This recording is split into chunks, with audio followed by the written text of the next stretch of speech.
The year is 1922, for over 600 years. The Ottoman Empire has ruled over much of the Middle East and southeastern Europe, but now it's gone. The last sultan has just been kicked out of his palace in Istanbul, and the once proud Ottoman flag has been replaced by the red crescent of a new Turkish republic. While the sultan's wife and her family lived in a palace, most of the empire's wealth went to the military and the bureaucracy. They openly gave away government jobs to loyalists and family members who had no business being in charge. And when rebellions broke out, they put down those rebellions with brutal force, killing hundreds of protesters in the streets of Istanbul.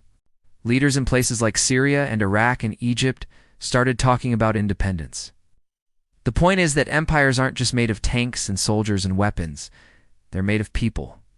And when those people turn on their leaders, no empire is safe. And then the Russians invaded.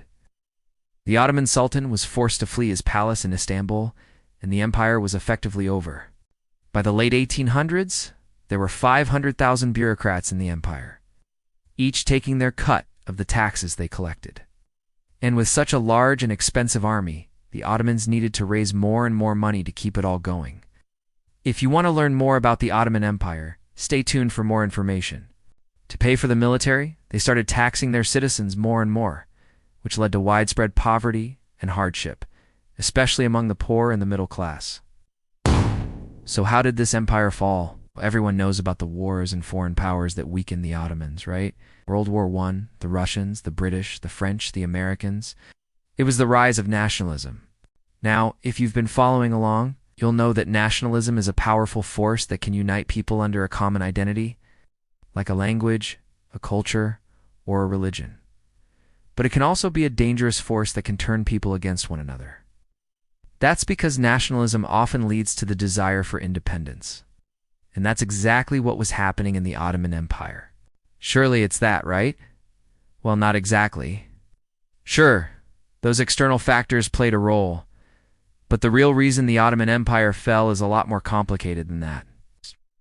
And it all started long before the guns of August in 1914.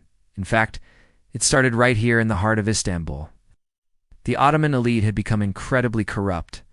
To make matters worse, the Ottoman leaders weren't even trying to hide the fact that they were stealing from their own people.